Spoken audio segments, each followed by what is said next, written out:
give them this nitrogen and PK stuff, and you just sprinkle it in there, and you synthetic fertilizer, and it'll grow big, you know.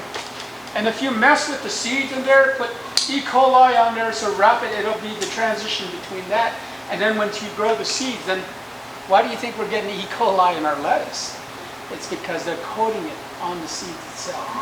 So there's a whole science to studying the de-science of what's going on in agriculture. Monsanto has been really the one leading the way on that. So more to come, right? Are you guys okay? Let's stand up a little bit and then just kind of stretch ourselves. Moving our energy there, get that blood flow, yeah, stretch out. All right, thank you. Okay, could you turn on the lights here so we can see them? This is one of the words that we coined, Indigenous regenerative intelligence. And so I get a lot of these words in dreams. So I'm dream timing all the time. Some of you are dream timers, don't even realize it. Some of you probably even hop on other people's dreams. Stop it. Indigenous regenerative intelligence. Indigenous is the idea that it came from the land itself, and there's a connection with that. We are all indigenous to the globe, right? Why is this guy sending rockets out into space when we've destroyed the land, and now we're going to try to travel someplace else and probably extract the resources from there, right? That just, to me, that's stupidity. That's somebody telling me a lie, like Richard Pryor used to say, tell us some more lies so we can forget about the truth, baby. So indigenous is local. It's even, Morgan, when we came the other weekend, we were flying out to Texas. By the way, Texas is in big trouble. Austin is. I started asking them where they're getting their foods. It's the same question that I would ask for New Mexico. Where are you getting your foods? A lot of it is getting imported. And the foods that we make here are getting exported. So there's a system of centralization going on. The meats, I have to butcher a steer on Monday. Please don't tell anybody or the government. I'm butchering a steer because the guy can't find a butcher. There used to be, when I was a kid, a butcher on every corner in the city. You know, a butcher that you could go to, that you could give your slaughtered animals to, and they could process it. So indigenous really means local, using local materials, whatever's around you, and that requires observation. Everybody has some kind of carbon right at their disposal. They have weeds right at their disposal. They have things that could be easily thrown out, right? Cardboard is disposable. But man, do those worms love cardboard. They'll start worming around there and sort of migrating in there, duplicating reproduction, and then you can really use that as worm castings. So indigenous really means local. Regenerative, boy, that's a sexy word, isn't it? It's getting really misused, and it's getting exploited by the corporations. General Mills, you name it, a lot of these big ag business, they're starting to water that down. It's sleeping with corporations. So in that sleeping with corporations, what it does is it's not giving you the true essence of what it's supposed to be. So, but let me define regenerative. Regenerative means going from zero, right? You messed up the land. There's another bad word for it. you destroyed a lot of the ecosystems there. It's desertified. Hello, Albuquerque.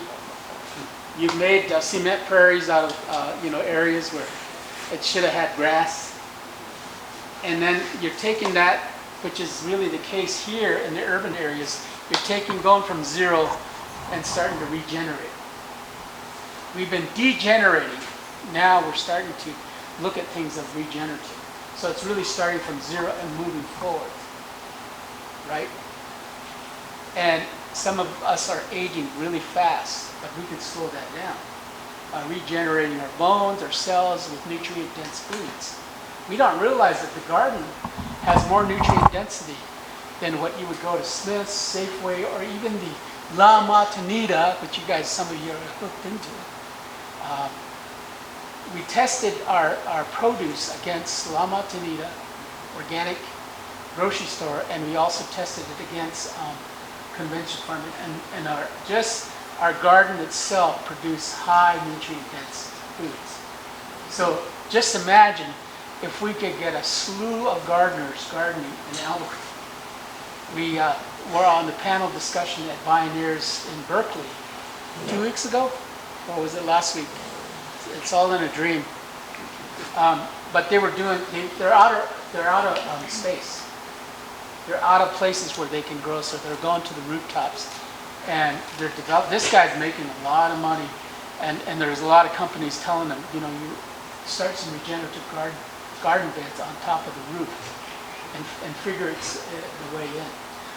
In Albuquerque, as well as Las Cruces and other places, we're getting the same amount of water every year, but we're not keeping it on the land. It's just running out. So one of the things we'll talk a little bit about is the microbial sponge, which is compost, to capture that. It's like pouring, here's a piece of bread, pour milk on it, it absorbs it. So how can we do that? It's a microbial sponge as well as the biotic pump that's missing, that's causing this desertification, this thermal boom over the surface of cities, where clouds will come in and they'll just go around. Every place else with snow and rain, except for Albuquerque, or except for Las Cruces. It's because of the microbial level in the atmosphere. We'll talk a little bit about that.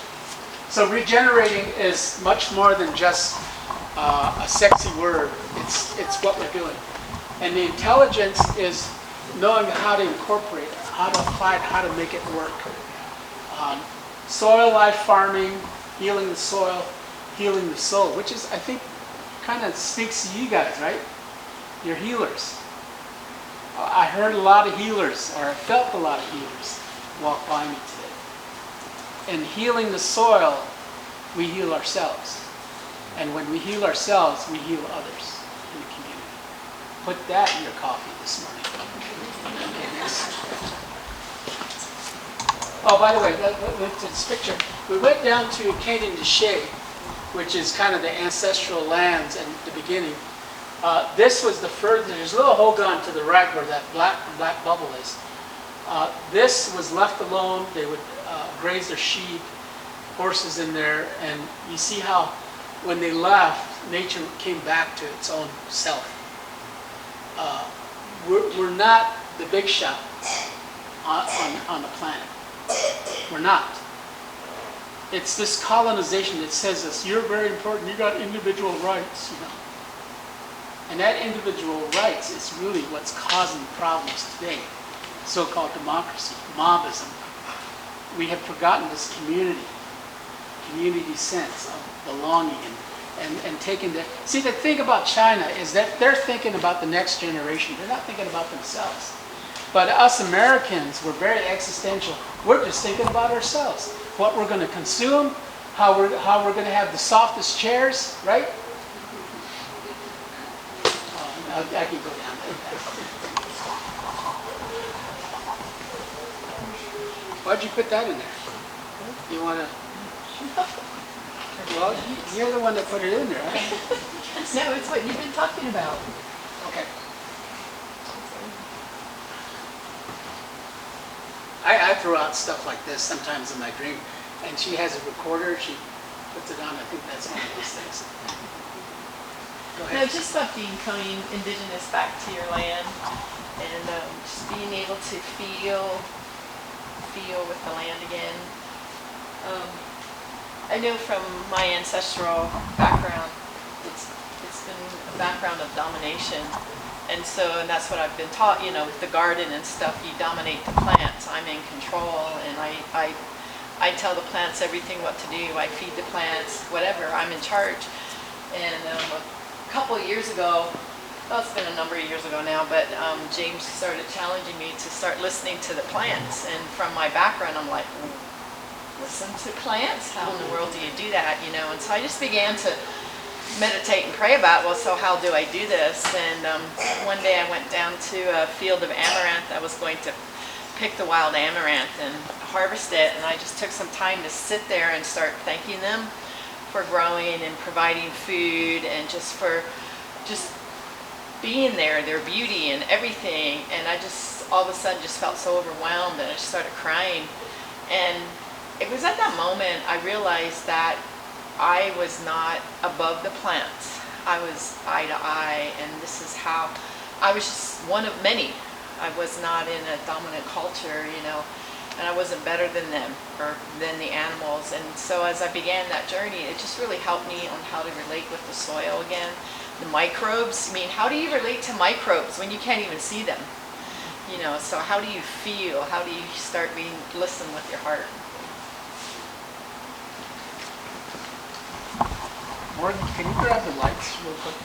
Let's stand again. I don't want you guys taking a nap on it. Sleeping, busted.